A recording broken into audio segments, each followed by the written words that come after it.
Hai semuanya, apa kabar? Kembali lagi di podcast Arek Perhotelan bersama aku Kalista. Nah, gimana nih kabar teman-teman semuanya? Pasti baik-baik aja kan? Terutama di masa pandemi COVID-19 yang nggak selesai-selesai ini mengharuskan kita harus ada di rumah gitu kan. Kuliah di rumah, kerja di rumah. Dan perlu diingat juga harus 3M ya, menggunakan masker, mencuci tangan, dan juga menjaga jarak.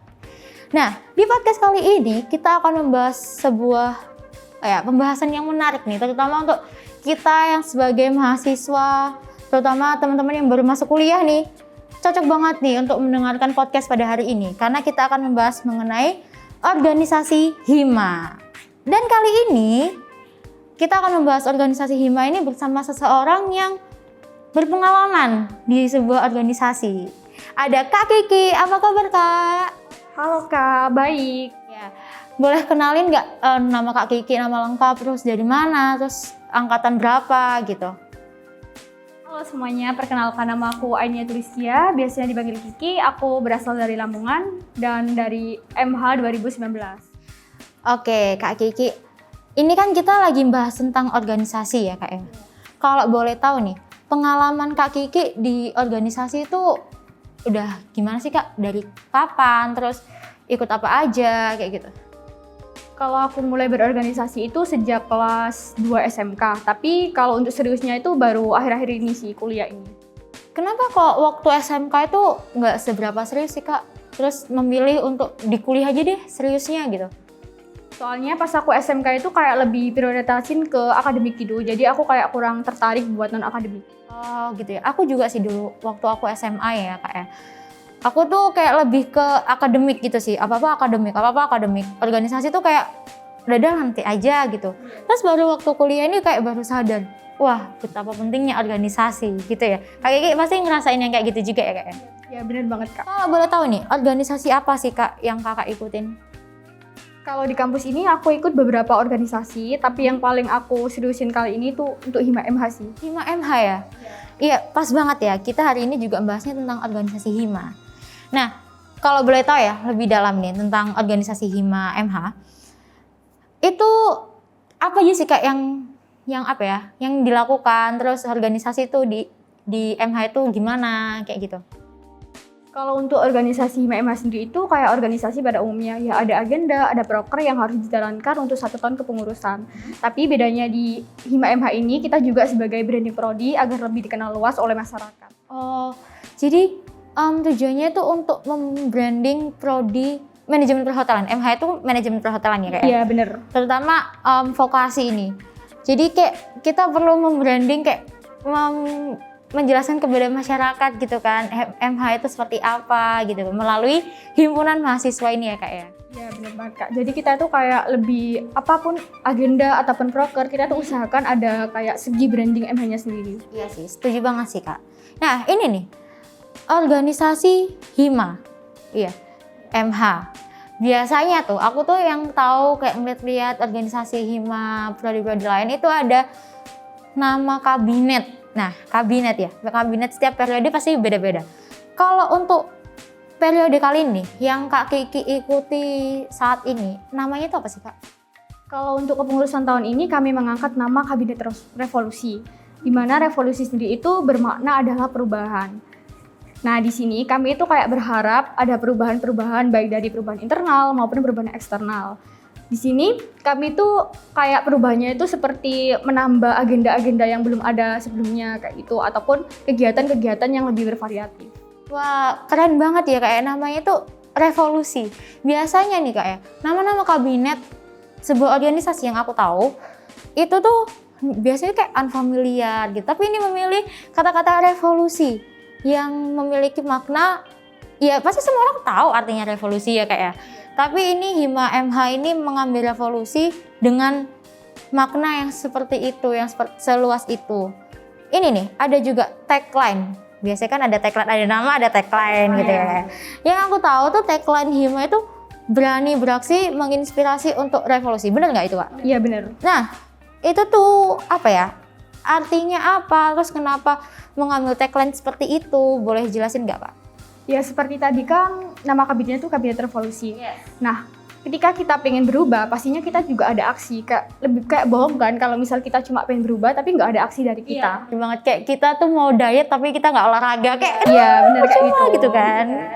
Nah, terus di sini kami juga menginspirasi semua orang dengan harapan orang yang terinspirasi itu mau gitu loh beraksi bareng kita juga.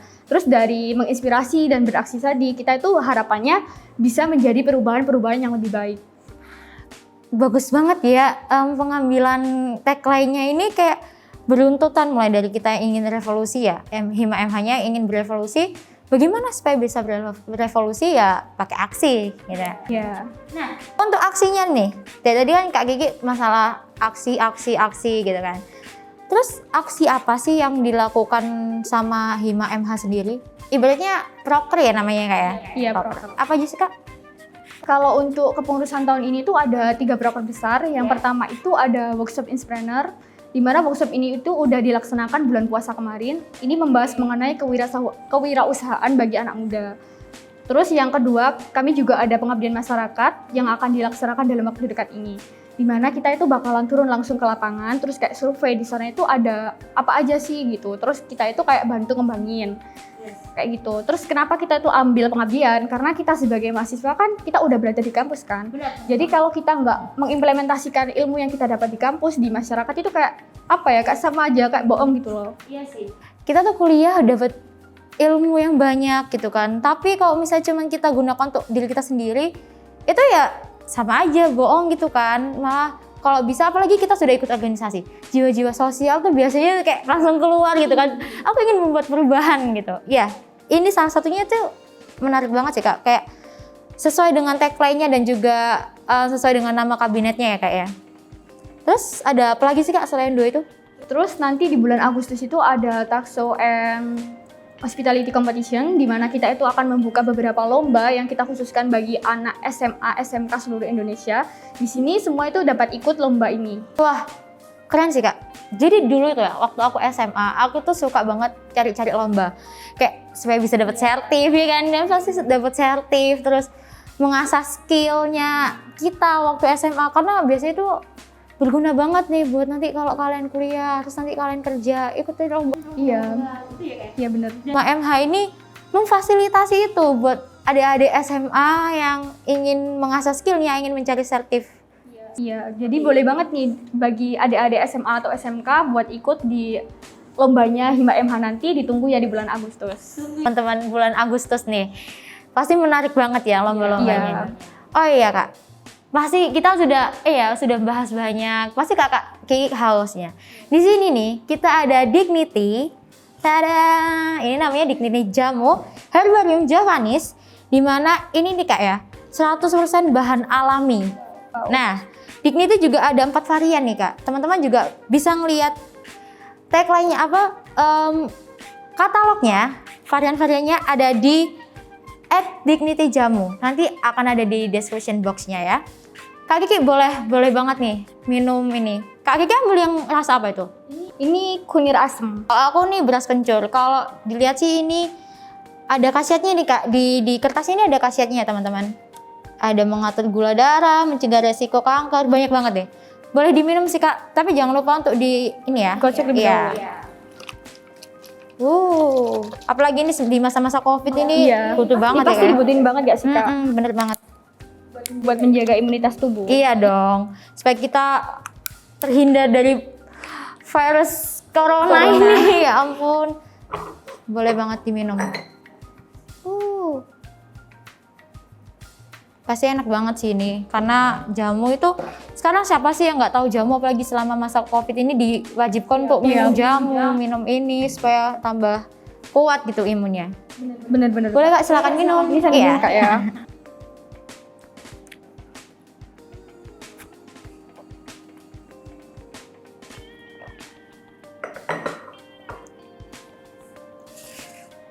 Gimana? Seger banget Kak, rasanya ini kayak apa ya, nggak terlalu manis tapi tetap enak. Soalnya biasanya kan jamu-jamu itu kalau habis diminum tuh kayak ada stick-stick gitu kan. Nah itu tuh enak banget. Aku rasa ini bener-bener pas banget buat kita, dan ini rasanya enak banget gitu loh, nggak yang manisnya kurang. Pas banget semuanya, karena emang ini bahannya tuh 100% bahan alami ya teman-teman. Nggak ada embel-embel gula-gula apa ya, pemanis buatan kayak gitu-gitu. Keren banget nih teman-teman. Kalian bisa order di Instagramnya Dignity Jamu. Nanti ada di bawah ini di description box ya teman-teman. Boleh cek. Oke, kita lanjut nih Kak. Tadi kan kita sudah bahas nama kabinet, terus aksi proker-proker dan lain sebagainya. Kalau boleh tahu nih, selama Kak Kiki, di Hima MH ini Kak Kiki udah berapa lama sih? Maksudnya apakah baru kemarin atau gimana gitu? Kalau aku di Hima MH sendiri itu udah dari semester 2. Semester 2 berarti itu 1 tahun yang lalu ya ibaratnya. Iya, kayak 1 tahun yang lalu. baru mabar, terus semester selanjutnya baru ikut Hima MH ini. Keuntungan apa sih yang Kak Kiki rasakan di organisasi Hima MH terutama ini? Kalau keuntungannya sih banyak, kayak kita bisa belajar hal baru, kayak seperti cara mengorganisir manusia, terus gimana kayak problem solving, terus kayak pemecahan masalah, kayak gitu-gitu. Soalnya kalau kayak pemecahan masalah ataupun public speaking kan dibutuhin banget kan di dunia perhotelan. Nah, aku ngerasa di sini tuh kayak relate gitu loh. Dimana nanti kita bakal ketemu tamu-tamu yang kayak sifatnya berbeda-beda, terus kita tuh harus menyelesaikan masalah dengan cepat dan tepat. Nah, di sini tuh aku kayak bisa jadi ajang belajar gitu. Sekaligus mengasah skill kita ya, apalagi kita kan di perhotelan ya. Di perhotelan itu kita nanti akan bertemu dengan orang banyak yang kita nggak tahu ya. Mereka tuh orangnya seperti apa, terus mereka punya karakter apa gitu kan, mereka punya masalah apa. Jadi kita harus dipacu untuk berpikir cepat untuk membenarkan masalah tersebut gitu, problem solving, pengambilan keputusan. Berarti organisasi ini sangat-sangat membantu nantinya kita untuk bekerja ya kayak.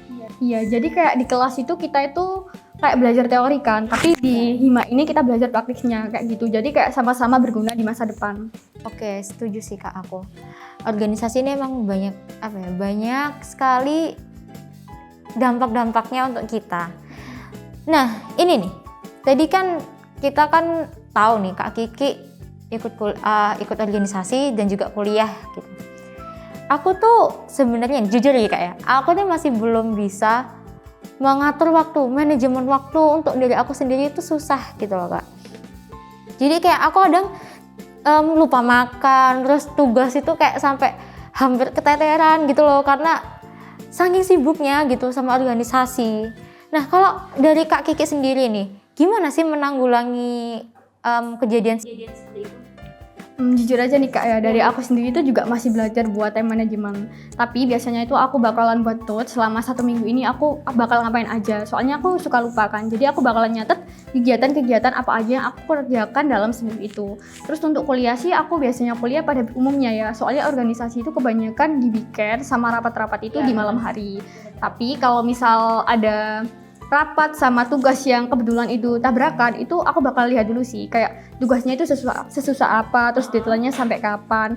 Kalau misal aku ngerasa aku nggak bisa ngerjain ini secara cepat, itu aku bakalan prioritasin tugasku dulu. Soalnya kan kembali lagi aku berada di UNER ini buat kuliah kayak gitu. Terus biasanya aku kalau nugas itu kayak nge-stop dulu WA, jadi aku nggak bakal buka WA dulu.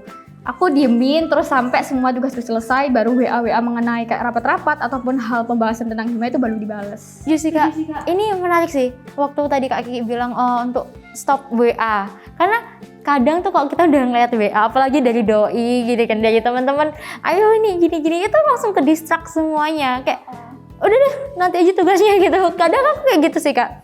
Soalnya nggak bisa dibungkiri kan, kalau misalnya kita udah main HP itu pasti kayak lupa segalanya. Iya, bener-bener banget. Setuju sih. Kayak HP ini emang magnetnya kuat banget sih. Iya. Tadi trik dari Kak Kiki itu menarik banget sih. Teman-teman boleh banget nih ngikutin caranya Kak Kiki, pakai take note ya kayak apa aja yang dilakukan selama seminggu, terus memilih tugas-tugas mana yang emang seharusnya dikerjakan lebih dahulu, yang paling prioritas, terus juga stop WA. Boleh dicoba, nanti aku bakal coba sih Kak di rumah. Thank you loh Kak untuk tipsnya dan triknya. Oke, selanjutnya setelah kita mendengarkan keuntungan dan juga apa saja yang ada di Hima MH, suka dan duka apa sih yang Kak Kiki rasakan selama ikut organisasi? Wah, ini sukanya dulu apa dukanya dulu nih Kak? Dukanya dulu aja deh, supaya nanti kita langsung setelah duka-duka terus kita mendengarkan sebuah sukacita gitu. Kalau untuk dukanya sendiri dari aku itu lebih berkurang waktu main sama kayak lebih berkurang family time. Soalnya aku tuh tipe kalau misal udah ngerjain tugas ataupun kayak organisasi itu nggak bisa di keramaian. Jadi aku bener-bener seharian itu di kamar terus sampai bisa dihitung lah keluar kamar itu berapa jam. Itu sih yang kayak aku rasain dukanya. Jadi kayak kurang waktu aja. Kayak family time nggak ada, terus bersama teman kayak me time itu juga kadang nggak ada ya. Me time itu untuk diri kita sendiri tuh kadang nggak ada gitu ya. Terus setelah kita mendengarkan sebuah duka yang kayak gitu tuh, sukanya ini apa? Kalau sukanya sih kayak tadi kan udah belajar banyak hal kan. Terus ada lagi tuh kayak lebih banyak relasi sih. Soalnya nggak bisa dipungkiri kan, kita di zaman sekarang itu pasti butuh banyak relasi. Soalnya kita itu nggak tahu kedepannya itu bakalan jadi apa dan membutuhkan orang-orang yang ternyata itu adalah teman dekat kita gitu loh. Jadi kita itu kayak lebih banyak relasi biar bisa bangun apa ya kayak nanti biar di masa depan itu kita nggak kesusahan kalau misal kita butuh bantuan kayak gitu. Bener sih Kak, kayak aku tuh juga pernah dengarkan pengalaman-pengalaman dari cutting dan juga orang-orang yang sudah bekerja gitu. Kadang mereka itu membutuhkan teman lama gitu, yang waktu dia kuliah, waktu dia sedang berorganisasi gitu, kadang dia membutuhkan kayak misalnya kita ada di sebuah perusahaan, kita membutuhkan barang-barang di perusahaan ini. Oh ternyata ada temanku yang dulu ini, kita bisa calling-calling gitu kan. Selama kita berhubungan baik. ya. Lulus kita harus punya silaturahmi dan hubungan yang baik dengan orang-orang sekitar kita ya kayak. Iya benar. Dan membangun silaturahmi itu sangat penting. Oke nih, untuk terakhir nih. Harapan dari Kak Kiki untuk Hima MH ke depannya itu seperti apa? Untuk harapan aku bagi Hima MH sendiri itu kayak dijaga lagi kekompakannya, semoga kayak lebih kompak lagi sampai akhir kepengurusan. Amin. Terus kayak semangat, aku tahu kalian tuh pasti capek, tapi kayak dibalik capek itu pasti ada pelajaran gitu loh, berharga yang kedepannya kita nggak bakal tahu gitu loh. Jadi tetap semangat, itu aja. Kayak apa yang kita tabur itu yang akan kita tuai gitu kan. Setuju banget. Jadi harapannya semoga ya apa yang sedang dijalani sekarang bisa berjalan dengan lancar semuanya kayak kami doakan supaya Hima MH ini bisa menjadi lebih baik lagi sesuai dengan nama kabinetnya dan juga tagline-nya bisa berjalan dengan lancar semuanya. Dan juga untuk Kak Kiki, terima kasih banyak sudah mau sharing-sharing nih sama aku di podcast Arek Perhotelan kali ini membahas mengenai organisasi Hima. Dan gak kerasa nih Kak, kita udah membahas banyak mengenai organisasi. Harapannya ya tadi yang seperti yang Kak Kiki bilang gitu kan, semoga semuanya menjadi lebih baik dan juga kita doakan ya teman-teman supaya pandemi ini bisa cepat selesai, terus kita bisa ya berorganisasi seperti biasanya, karena biasanya kalau sekarang tuh pakai Zoom. Iya, pakai Zoom terus. Email gitu kan, kayak gitu. Terima kasih sekali lagi ya Kak ya untuk waktunya sudah mau sharing-sharing. Itu dia teman-teman mengenai pembahasan podcast pada hari ini mengenai organisasi Hima. Semoga podcast kali ini, pembahasan kali ini bisa bermanfaat untuk teman-teman yang menonton dan juga jangan lupa untuk melihat podcast-podcast selanjutnya di channel YouTube ini dan juga ini jangan lupa untuk beli Dignity jamunya ya di @dignityjamu. Mantap banget. Oke, sekian dari aku. Terima kasih.